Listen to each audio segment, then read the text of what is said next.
G'day guys, thought I'd show you my pride and joy, my little 1982 Honda Z50R. But it's not actually a Z50R anymore, it's affectionately known as the Z110 because it's got the 4-stroke postie motor in it, the CT110 motor. And I built this thing, I basically bought an 82 Z50R and I bought a postie bike, and I took the engine and the air cleaner, the exhaust, all the foot pegs and gear lever and everything, the front risers, all off the postie bike. I chucked it on here, and the engines actually go in really quick and easy. You just drill out the engine mounts from 8mm to 10mm holes, and they bolt straight in. It took about 15 minutes to put the engine in, and then of course you got to wire it up and muck around with intakes and exhaust and all that stuff. But actually fitting it in the bike, it just fits straight in. You have, though, a lack of clearance in here, so you need to make up some longer forks, or you can buy an aftermarket front end. You can get plenty of aftermarket front ends these days with disc brakes and stuff like that. But I wanted it to look quite original. In my view, a lot of the other Z50Rs that people have done up, they look a bit funny proportion, they do the big things like, XR75 swing arms and big shockies, and they look a bit weird. I'm sure they're better to ride because they're a little bit bigger for an adult and more suspension travel and all that, but I wanted this to stay original looking because I think they're one of the best bikes around. Best looking bikes anyway. So anyway, I put the engine in, and my mate Peter Granine made up these solid stainless steel forks, which are a little bit longer. I just gave him the originals and he copied them, but he just made them a little bit longer. And that's a good job, Grano. This thing's been bouncing around for about 10 years with my weight on this, and they haven't had a problem.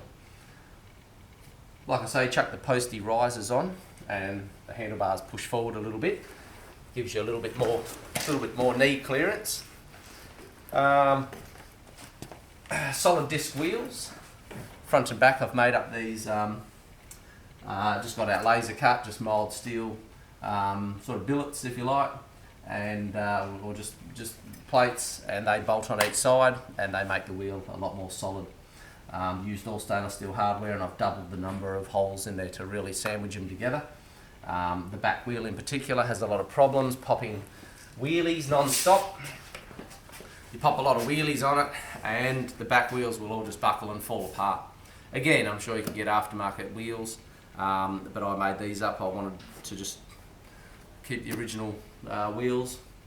Original postie air cleaner mounted on pretty neatly here. All the postie foot pegs and heel toe gear lever, which is really nice. You can just smash it through the gears. You've got to use the 50 stand. And the chain of sprockets, the gearing is always a bit of a drama when you do engine transplants. You basically need to get, and if you're interested in doing this conversion, this is an important point, you need to get the a chain and the rear sprocket. That can all stay the standard Z50 stuff, but the front sprocket's the tricky bit. You need to get a sprocket that is splined to go onto the CT110 countershaft, but is the Z50 pitch. So that's really the part that you need to organise, is the spline, because the original postie bike uses a bigger, heavier chain with a different pitch. So you need to use, get the sprocket that's splined to go onto the postie motor, but that is of the smaller Z50R pitch. Everything else is all pretty good, all stainless steel hardware, all on here. One point of particular interest, of course, is the back tyre. The back tyre is pretty cool. That's a nice big tractor tyre, courtesy of my brother Clay.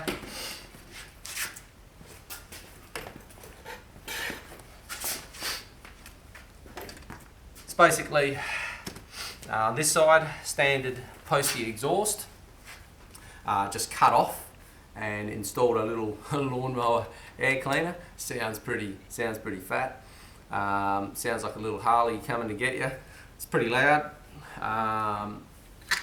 All standard, all the original sort of postie, like I say, Kickstarter and foot pegs and everything. Totally standard motor, did nothing to the engine. Had to make up this little bracket though.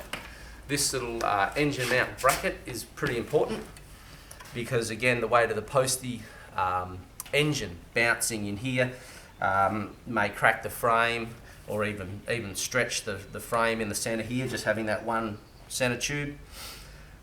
So I've just made up a bit of flat bar onto here and it's just bolted onto the head bolts there, and that's been really good. That's been there for, like I say, about 10 years. Hasn't missed a beat. I inspect the frame occasionally, no cracks, no problems at all. All totally standard front end and handlebars.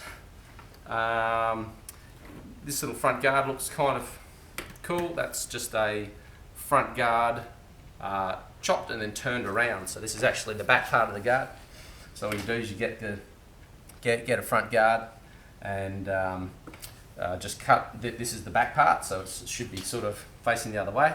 That was the back bit that should be down here, and the front obviously sticks out quite far, so you just chop that off and install it back to front, and it makes quite a tasty looking little guard. Got my little custom number plate on there, and it's a real beautiful little bike.